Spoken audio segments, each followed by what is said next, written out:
Hello, everyone, and welcome to another episode of PR Explored. I'm your host, Michelle Garrett, a public relations consultant, and PR Explored is a video podcast where we delve into trends and topics related to public relations. And today, my guest is Gina Tabasso. Gina is a B2B growth strategist working with small to mid sized companies. And I am really happy to have you today, Gina. Thanks for being here. Thank you. It's good to be with you again. I would love, as we kind of, get ready, we're going to be talking about our topic today in just a couple of minutes. But as we get into that, well, before we get into that, why don't you tell us a little bit about yourself and your background and anything that you want to share? And I'll put some links in the comments as you are sharing. Thanks so much. Okay. Well, I started out my career back in the day. It wasn't called marketing, it was called advertising. And my first job out of college was with a manufacturer because client side paid more than agencies paid. And then I worked in construction for a while and in distribution. Took a little couple ventures out to get CPG experience and work for a university, but my heart was with manufacturing, so I ended up going back into that industry. And then I started my own consulting firm a few years ago and have gone out on my own. And I do B2B growth strategy for small to mid-sized B2B companies. And what that means is I help them grow revenue by aligning sales, marketing, and operations. And then I stay on board to lead the implementation of the marketing portion of the strategy and make recommendations for other partners who I see opportunities for, whether that's sales coaching or strategic planning or M&A. So I tend to look at organizations very holistically.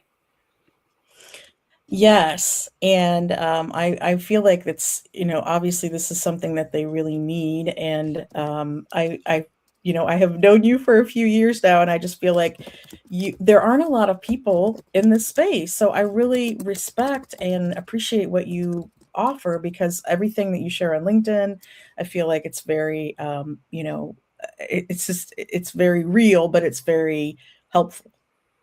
Thank you. You have been such a supporter. I really appreciate that. There are some people who, regularly comment on posts and like them, and it just warms your heart. It makes you think that, you're not throwing stuff out there into a vacuum and that people actually care about what you have to say. Well, isn't that true? And with LinkedIn more than ever, because With AI, all the AI generated stuff.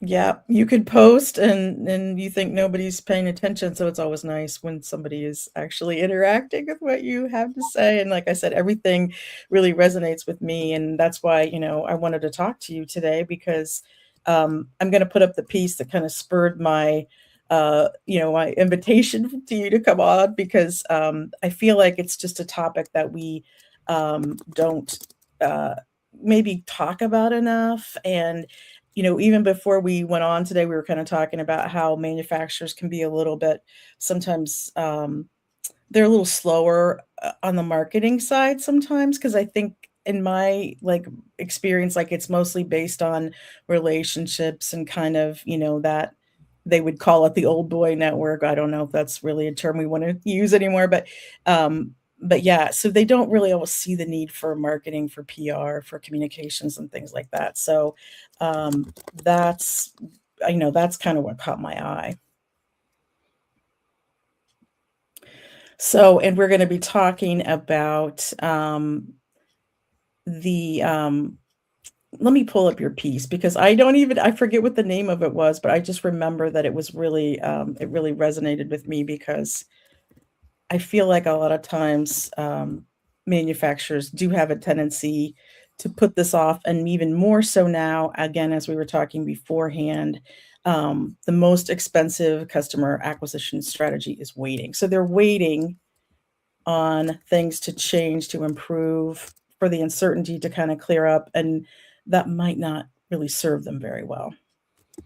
Well, I also did prior to that newsletter you read, I did one last year about how uncertainty really needs to be baked in to our environment.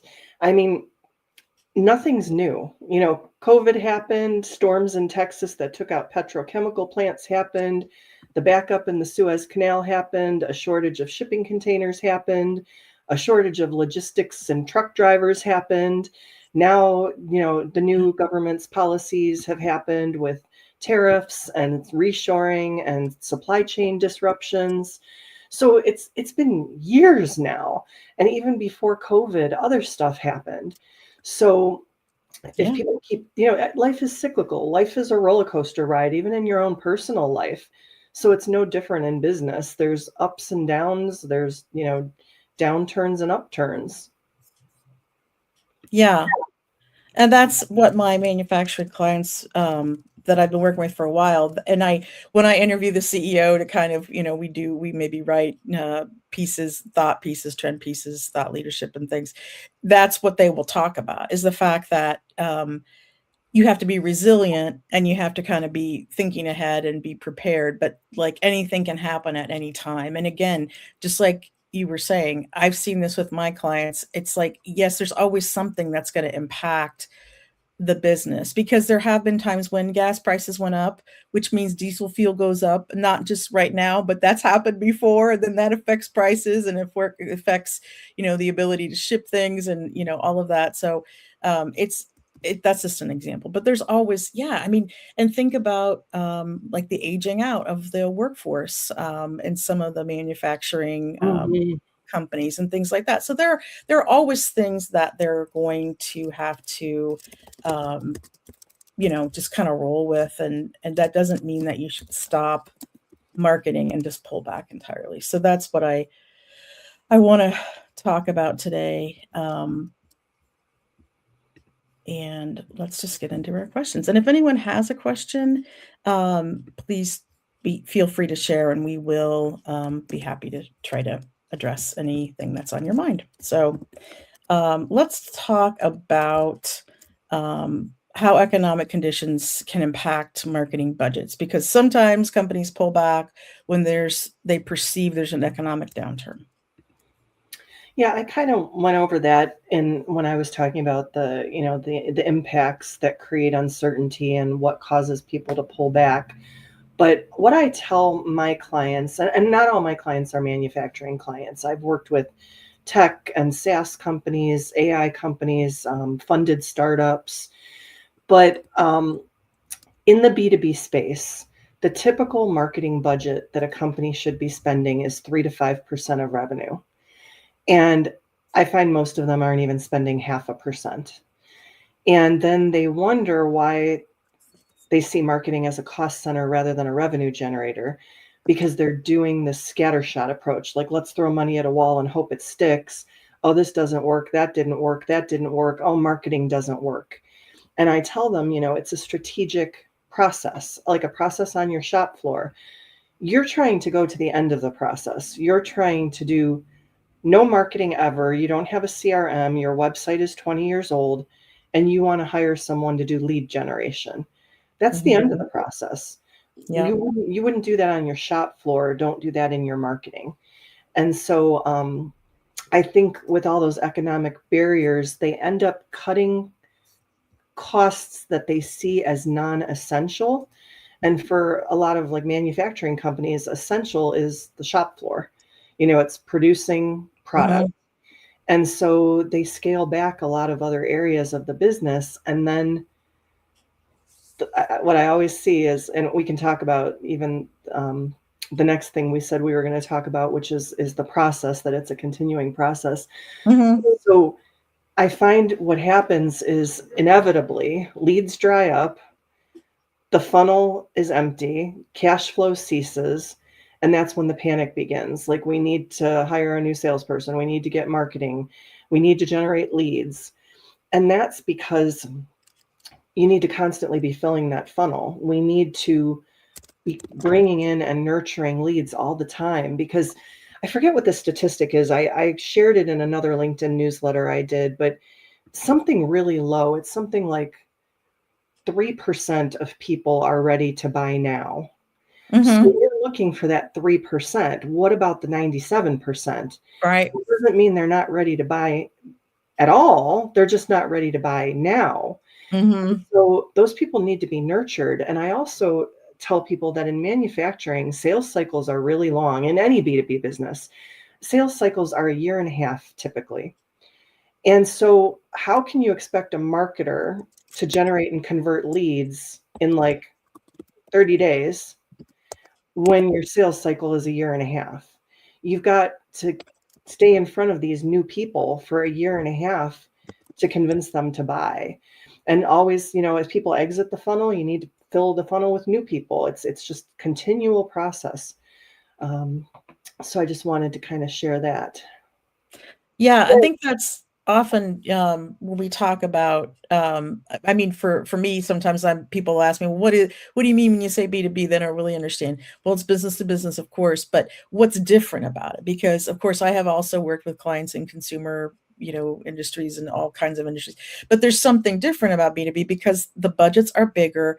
It's often like a committee of people making the buying decisions, and the cycle is longer. So you do have to continually be out there. It's not like you can issue a press release once a year and expect, that people are gonna see that. I mean, you kinda have to be thinking about, things that you're gonna be sharing and talking about across all kinds of channels, and, your website, you mentioned that, is really the hub of your marketing, or should be, and I think often with, manufacturers, I see sometimes the first thing I do if somebody gets in touch with me is go look at their website, and if their website hasn't been updated in years, that's probably the first place they need to focus because we don't wanna be directing attention, unless they're kind of ready for that, so that's just another hurdle, I guess. I tend to find that um, the two things that need to be done right away is fixing up the website and standing up a CRM. Very few manufacturers and B2B companies I've worked with are using a CRM. And so you can't track your return on investment or the buyer journey Mhm. without that important piece of software. And it's not expensive, even enterprise level. When I work with small to mid-sized businesses, that's usually like 50 million or less in revenue, usually maybe 100 people or less. And the CRM that I use that I've stood some of my clients up on, it's $99 a month. So, that's not like people think they've got to go with the HubSpots or the Click Yeah. Dimensions or, Microsoft Dynamics and that they've got to spend, $15,000 a year on a CRM. Most of those are too sophisticated for a company that's just starting to use a CRM. And I always tell people HubSpot free version is never free. It's free for this long, and then you need to add Sales Hub and Marketing Hub, and then you have to pay for more seats, and you have more than 1,000 contacts, and you've got to start paying for more contacts. So it adds up really quickly. Yes, and, I feel like I mean, I do use tools, of course, but I'm not a tool heavy, um, marketer, I guess. I say a lot of it is you can be accomplished without it's more about the expertise. That's kinda more where I would say invest your money in somebody who knows what they're doing versus because I know of companies who will just spend thousands of dollars on tools and they never even use them. They don't even have the login information with their Yes. media database, for example, or something like that. I'm like, "Well, what good is that doing you? You could reallocate that money to somebody who could actually carry out, media outreach for you or help you with some thought leadership or something." The expert can help you depending on your needs and your situation, but just paying for tools and, I don't know that that's really necessary always. But so now we've kind of gone into question 2, which is, marketing is a continuous process. It's not something you can just it's not a faucet, you just turn it on and off, and it has to be something or it doesn't work. And you were saying that earlier too, is like sometimes they'll try something, it didn't work because they're doing continuous, they're not making continual efforts. And so then of course it's probably not going to work as well. So Well, I like to explain it this way, especially through my years of working, I've put a lot of tools in my toolkit, which is why I'm not just a marketer anymore. I'm a growth strategist. And two of the things that really changed my life were becoming Sandler sales trained and getting a certification and doing a year of sales mastery, which is basically weekly meetings with your coaches to do like role playing and scenarios. And then I earned my Lean Six Sigma yellow and green belts, and I'm a black belt candidate now. I'm partway through my black belt. And Lean Six Sigma, a lot of people don't know what it is if you're Mhm. not in the manufacturing space, but it's not just being used in manufacturing anymore. As a matter of fact, I use it at home. So what it is, it's two different methodologies. So Lean tries to focus on increasing speed and eliminating waste. Six Sigma focuses on data and reducing defects. So, um, so those started out on the shop floor of manufacturing companies, improving processes in manufacturing.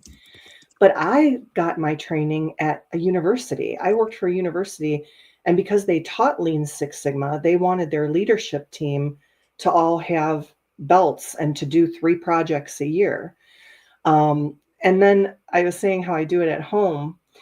Think about a simple process that a lot of us do. And Michelle and I were talking earlier about how we all both have cats. And so one day I'm going to feed my cats, and I do what everybody else does. I go to the floor, I pick up the bowl, I take the bowl to the counter.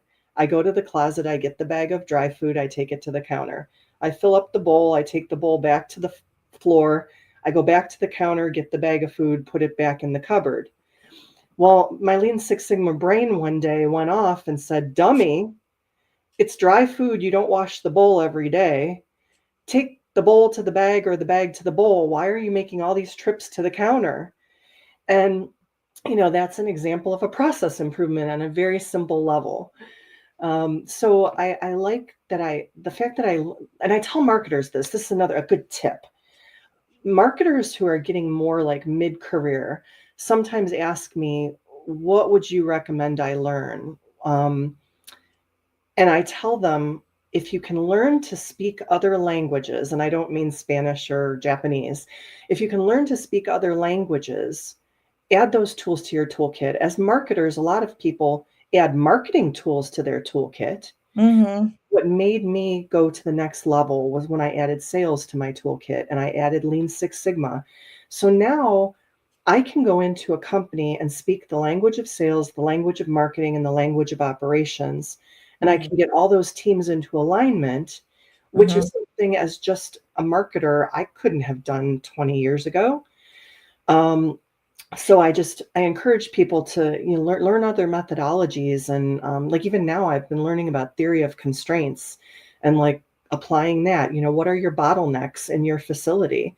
So there's a lot of valuable things out there that if you're a consultant, bring those to your clients and make yourself even more valuable.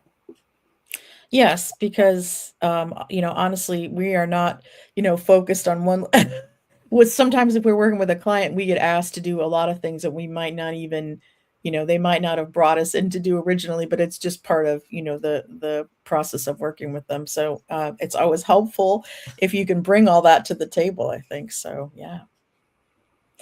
Um, let's talk for a minute about, um, the buying cycle. So, uh obviously, we were talking a little bit earlier about how there's only a very small percentage of people who are ready to buy right now.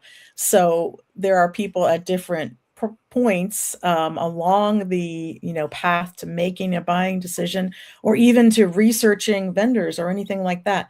So maybe we can talk a little bit about why it's a continuous process, but let's talk about maybe some different points in the process.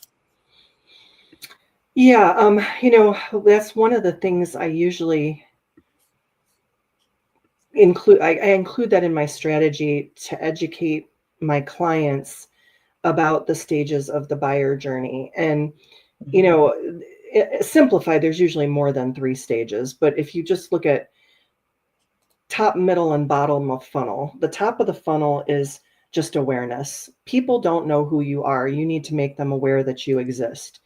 So that is very early on in the process. Then they move through like the consideration phase where they're considering buying something, they're starting to shop around, they're interested in learning more, they want some education. And then they get to a point where they have the intent to buy and then they make a decision. So that's where they make the purchase. Well, that's where a lot of sales teams think the sale ends, at the purchase point of the process. Mhm. And then we move Right. on and try to find our next lead. But there's one more layer people forget about, which is the loyalty, the advocacy portion. And that actually is my Lean Six Sigma Black Belt project. I worked for a manufacturer who had no feedback mechanism from their customers. It was kind of like someone's unhappy, they send an email. Someone's happy, they compliment a salesperson. That salesperson may or may not share it with the rest of the team. It definitely doesn't get shared with other customers or other prospects. So I said, let's capture this customer feedback and then take it one step further. So I did a net promoter score, and we've all taken them. You know, your car dealership sends you that scale. On a scale of 1 to 10, how good did we do on these points? Anybody who gave us an 8 or above, we asked them for a Google review. Oh, yeah. That helps with SEO and organic search. Yeah. Then anybody who gave us a 7 or below, we reached out to see how we could fix it. You know, what did we do wrong? How can we improve? We want to get better. We want to make sure this never happens again. And believe it or not, we turned some haters, some people who were really unhappy, into giving us a second chance, Oh, and they wow. became advocates. We won their business back because we showed them that they matter and that they were heard and that we were sorry and we took accountability. Um, so that's kind of how I tell people that buyers move through the process of purchase. Yeah, because there seems like there's too much of a focus on, the actual, piece when they are buying and when they are making the sale, and I'm like, wow, it starts, so far. I mean, most people by the time they're contacting sales have already done all the research and, like online. I mean, isn't that I've seen that statistic because buyers are younger now than they used to be, and of course everybody just goes on and does search, and now we have AI search, which I think might be one of my questions coming up. But yeah, so you really need to make sure that you're showing up. And to do that, again, you can't just write one blog post or issue one press release or, it's kind of like it's something you have to be thinking about and working on all the time. Mm-hmm. Um, so let's talk about, you mentioned this a little bit earlier, but I want to kind of talk a little bit more about it. What portion of a company's budget should be allocated to marketing generally? Yeah, in the B2B space, it's less than in B2C. So I tell my clients usually 3 to 5% of revenue is a target on what to invest in your marketing budget. And I mean, the thing is with marketing, like the sky's the limit. There's so much that you could do. You could do $100,000 program. You could do a $70,000 program. I had a client who wanted to do they were 32 million dollar manufacturer, and they only wanted to spend $40,000 a year on their marketing. And then, you wonder why you don't move the dial. Like you're not going to get real far with that kind of budget. So, So, or they want to spend $500 a month on Google ads. That's not going to get you anything. They might as well not even do it. So, yeah, that's what I recommend, really. well, it's funny because I often work with companies that have a very small marketing team. Sometimes team of one person doing their marketing. So then they do outsource things like maybe PR content, different email marketing, different parts of the program. But it's really interesting to me because I feel like a lot of companies don't allocate enough toward marketing, and then you have companies that are just really, I mean, hopefully their expectations are in line with what they're willing to invest in the marketing, because that's sometimes not the case. I mean, if as an example, if you're an $8 million B2B company, 3% of revenue would be $240,000. Mhm. I'm never seeing an $8 million company spend 240 on their marketing. And I'm lucky if I see usually the maximum is half of that, like 1.5%.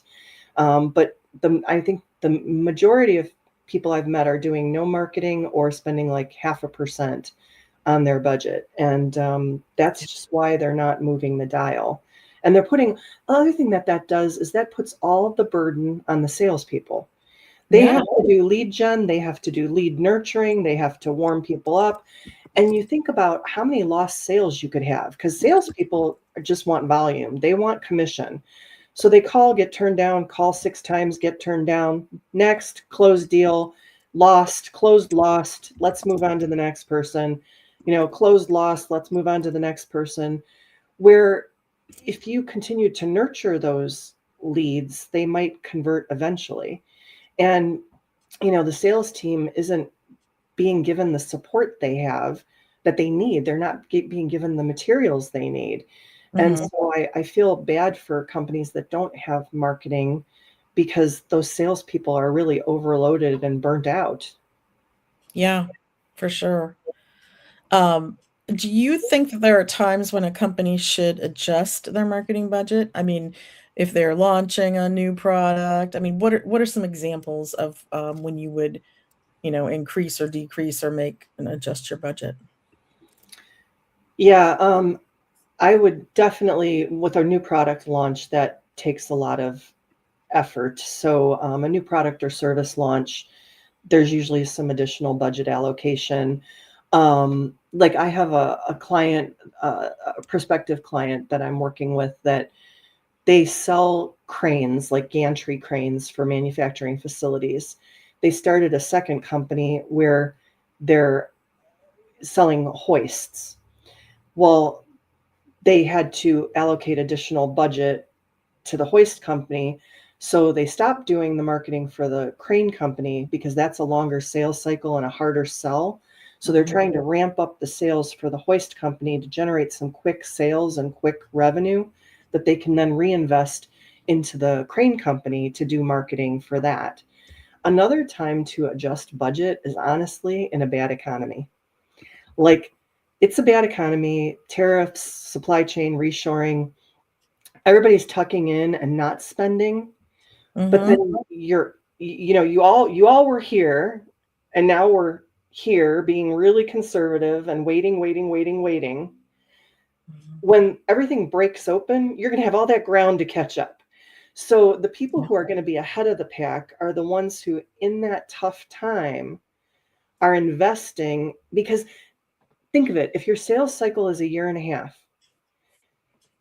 you need to be doing the marketing now to get those sales a year and a half from now. So if you're Yeah. waiting until things get better, you're going to have to wait another year and a half. So you're going to be waiting 3 years instead of a year and a half. So that's when I tell people that they really should adjust. Yeah. I'm actually writing this down. You have to be forward thinking. It's a year and a half. You have to be thinking like, what do you want to happen in a year and a half from now? And then what do you need to do to get to that point? It's like a chess So game, right? yeah, and I don't think that I mean, and I have a lot of empathy for them because I know people are just, of course, they're always stretched really thin and they're, inundated with things that they're trying to do that have to be done this week or today or whatever. But I mean, if you really can play the long game and be that forward thinking, consistent, company that's out there, I think that does really pay off. And I mean, I've seen it with my own clients. So I know it is hard, especially in manufacturing. There's high overhead, there's low margin. People are always price conscious. So, like a lot of my customers, my clients, that's their biggest pain point, is like, you're too expensive, you're too expensive, you're too expensive. Well, we've got really expensive equipment and automation and robotics, like that doesn't pay for itself. So, if you're buying on price rather than quality or service, we're not the company for you. And so people are always looking for like the cheapest deal. But in B2B businesses, I always equate things back to my personal life. Cheapest always isn't always better. So sometimes you buy the better bicycle, or you buy the nicer car, or the better motorcycle, or a better Mhm. quality clothing, and because it lasts longer, or it looks nicer, or it fits better, or it has more features to it. And Mhm. so we do that in our personal lives, but then in business, people are like, "Oh, we want the cheapest price. Let's get the lowest bid," you know? Mhm. Mhm. Yeah, yeah, that's interesting because I mean, sometimes you work with clients and they might not be the cheapest option, but they have, they're higher quality, they provide better customer service, they have been in business a long time and have a good reputation, they're gonna Mhm. be there, when you need them, so there are reasons beyond price, but yes, I know exactly what you're saying. And so I mean, this kind of dovetails into the next question, which is what can happen if a company kind of pulls too far back on its marketing efforts? I see it all the time. That's when people call me. So they're not doing any marketing, or they're doing very little marketing. And what usually ends up happening is the funnel dries up. Like there's no leads coming in, sales slow down, cash flow ceases, and then people panic and then reach out to someone to do lead generation and work miracles. And so that's why I tell people it's a process. Like I set up expectations in my discovery calls with potential clients. I tell them if you've never done marketing before, your first year of marketing is foundational. We've got Yes, to fix up your website. We've got to stand up a CRM. We've got to clean up your lists. We've got to start generating a ton of content that you don't have. We've got to get SEO in place.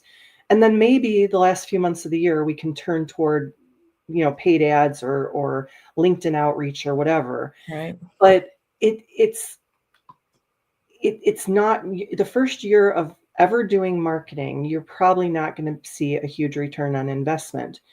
I One of my clients, I they told me their sales cycle was a year and a half. In the time I worked with them for 1 year. After 6 months, I generated a lead for them that converted into a customer. And that one customer was like $74,000 for the order.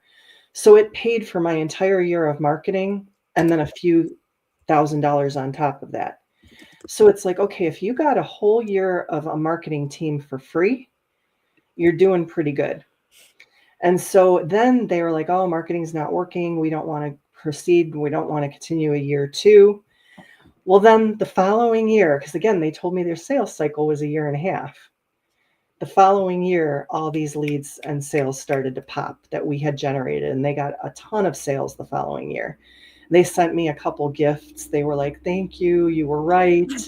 We were wrong." And so, that's kind of the benefit of marketing consistently. Yeah, and I mean, they do see the benefit, but you can't it's hard to prove it until they see it, you know what I mean? So it's just like that cycle of trying to convince them, and then once they see it, they get it, but yeah, a lot of companies won't believe and understand that that's what it takes, so, I mean, I just everything you're saying just resonates. But yeah, so they let's see, um I mean, this question is obviously pretty like we've already talked about it, but I mean, Mhm. there are a lot of benefits of marketing consistently and not kind of coming in and out, and I think um we've talked about that, but is there anything else you want to say about that? Um, well, we kind of alluded to it earlier. Like, let's talk about the client I was just talking about. So you do a year of marketing, then you stop. The following year, all these sales start converting from what we generated that first year and that year and a half sales cycle. Then, if you don't do any marketing during that year that all the sales are popping, which they didn't, because they're getting in all kinds of money, they're like, "Oh, we don't need to do marketing. We're getting all these sales." Yeah. Well, then if you aren't doing it during that year, what happens the following year? The leads dry up again.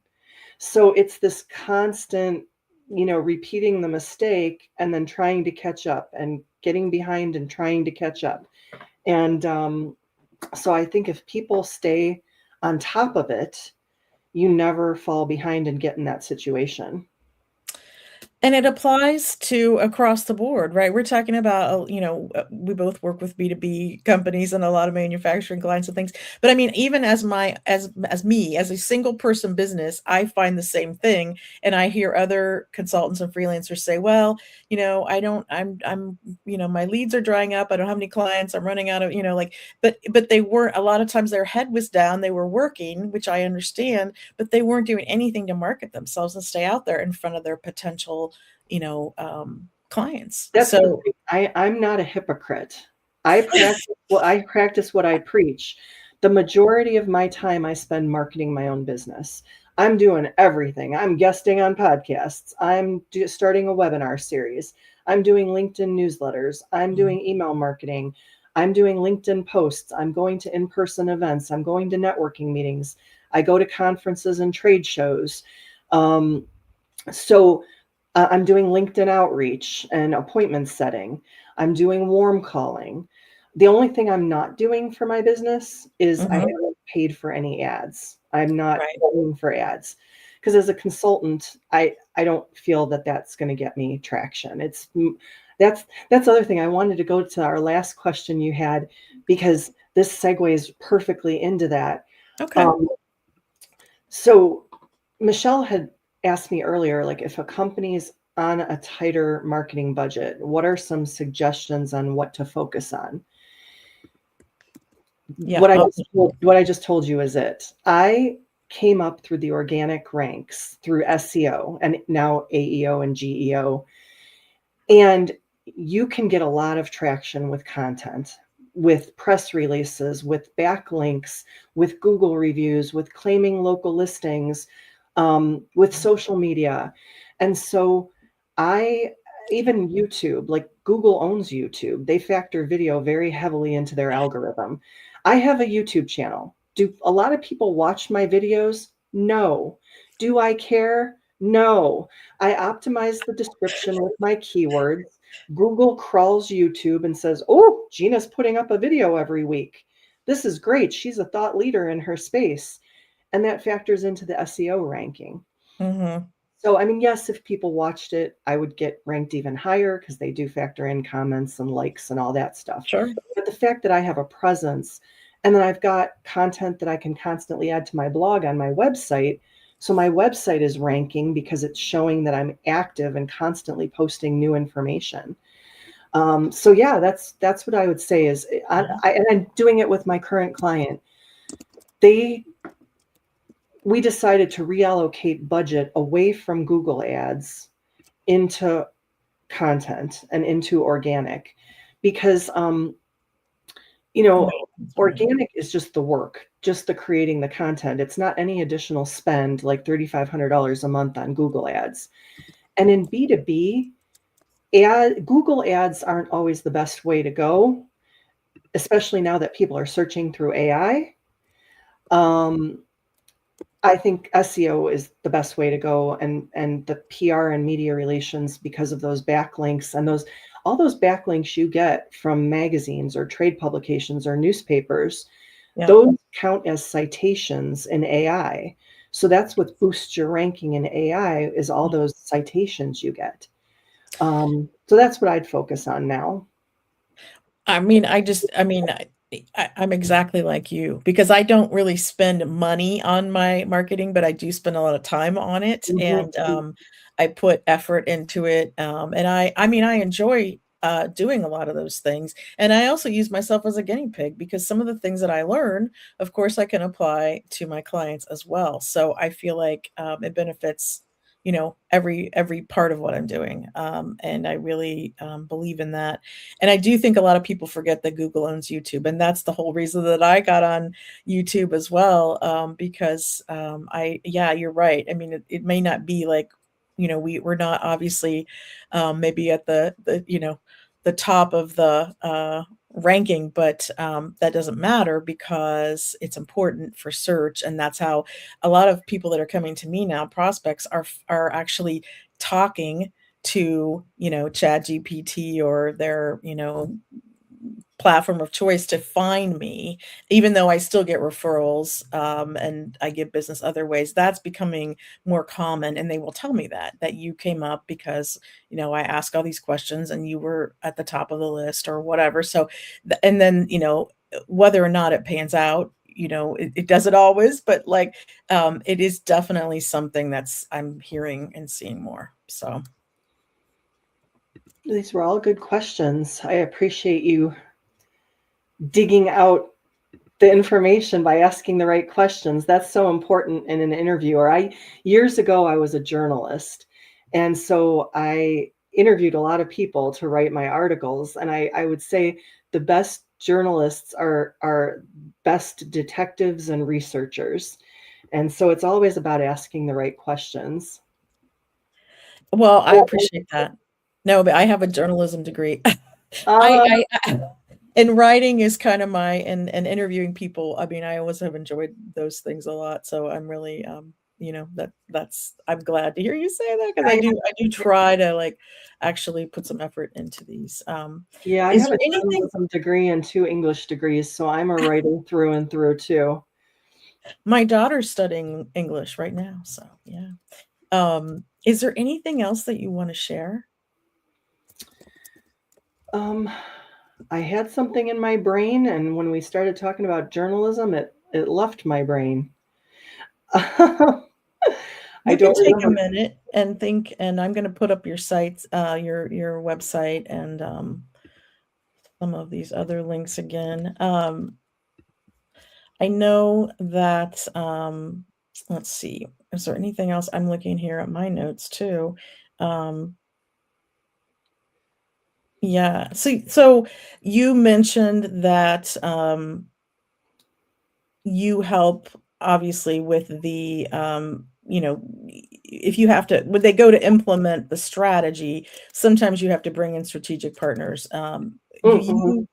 you wanna talk about that a little bit? Do you have like a because that's always a tricky one, I think. It's like, sometimes I have to do kind of a similar thing or just, there's something they ask me for that I don't do. So then I have to Mhm, make a recommendation. I'm always like, you have to be really careful with that because, you don't wanna recommend somebody that you don't think is gonna do a great job for them mhm. because it impacts your reputation. And in you asking me that, I remembered the other thing I was gonna talk about. Okay. So it all kinda goes together. So I'll start by not answering your question and going to what I was gonna talk about because then it goes into your question.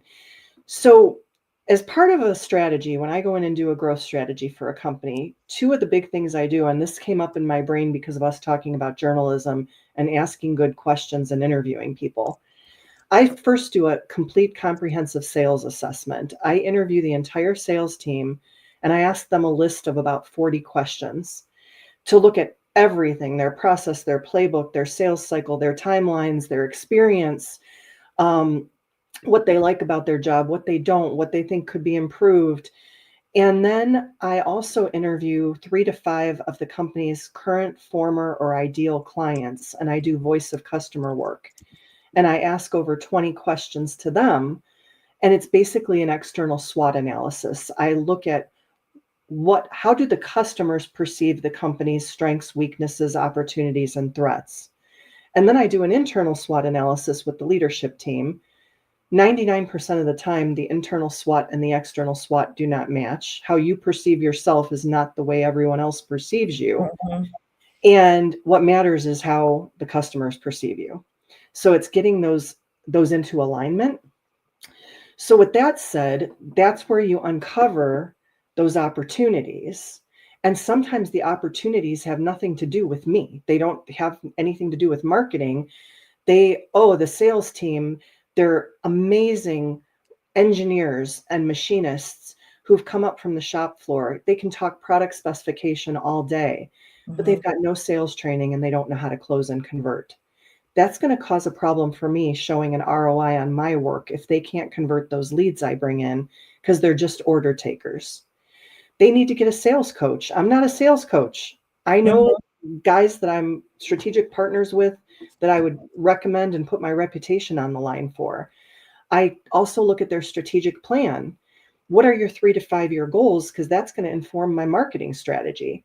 Wait a minute, you don't have a strategic plan? You need a strategic plan, Mr. $10 million manufacturer. I don't do strategic planning, but I have a partner who's an EOS person who can come in and do a strategic plan for you. Um, I ask questions like M&A, like what is your succession plan? What 5 years from now, do you plan on staying in the company, selling the company, turning the company over to someone else, or closing the company? Because what I'm going to recommend from a marketing perspective is going to be very different based on those scenarios, because we're prepping you for 5 different scenarios. Yeah. So if they say, well, I plan on selling the company, I'll say, do you have an M&A person in place to help you value the company? And they're like, no, it's 5 years from now. And I tell them, do you realize it takes 3 to 5 years to value a company for sale? If you think you're going to wait 5 years and then try to sell it, you're probably not. So I know an M&A guy. I don't do that, but I can introduce you to someone. So those are the kind of strategic partners I have, so that I can create like a holistic environment where I can help a manufacturer solve any pain point. And in solving those pain points, that helps them grow. So that's why I'm now a growth strategist and not just a fractional CMO. Yeah. And I think it's really interesting too, because I think a lot of companies, I mean, I know in the manufacturing space, I have a client who's acquiring some smaller companies, and that is their growth strategy, right? That's part of their growth strategy. So, Mm-hmm. and a lot of companies do want to. I mean, maybe they've been around 50 years, 75 years, 100 years. It's been in the family, or maybe the founder owner's getting ready to retire, and they just want a good home for a good steward to take care of what they've built. And so, but some companies, don't, they don't want to go that route. So anyway, it's really interesting to me. And this is something I had never, known a lot about until I started working with this client, because the CEO talks openly about it, and it's a long process. Like, they Yeah. get to know each other at trade shows and events, and it's something that happens over time. So My friend is an M&A advisor, and he actually buys up manufacturing companies, smaller ones, 5 to 8 million dollars, $5 to $10 million. mhm, And he looks at the ones that are actually in distress, because he said the bottleneck at those companies is always the CEO, owner, and president. If they would get out of their own way, the company would grow.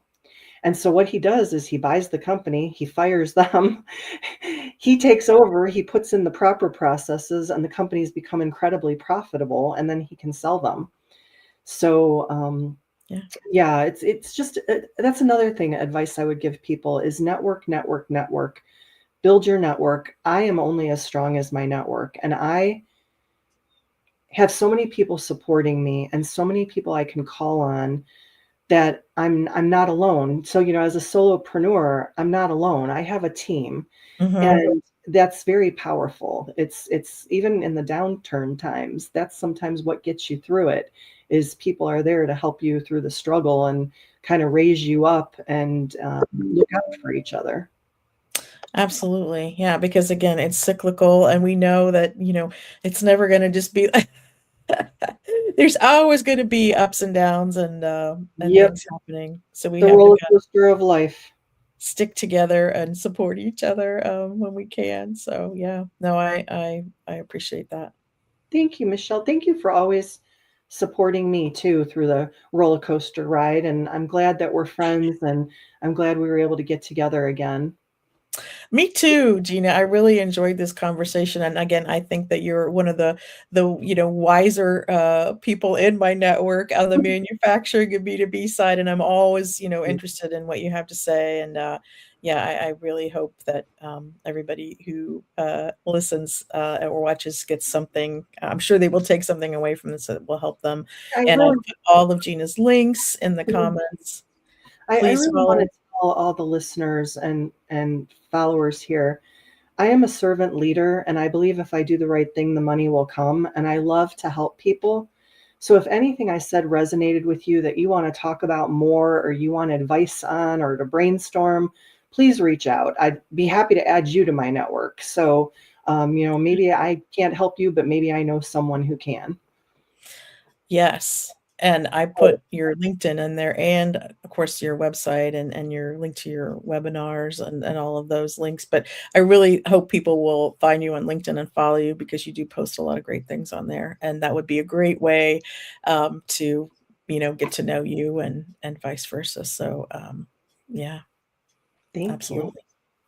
Thanks for being here, Gina, and I wanna thank people, everybody who tuned in and today, and I will be back in a couple of weeks, with another episode of PR Explored. Thanks so much.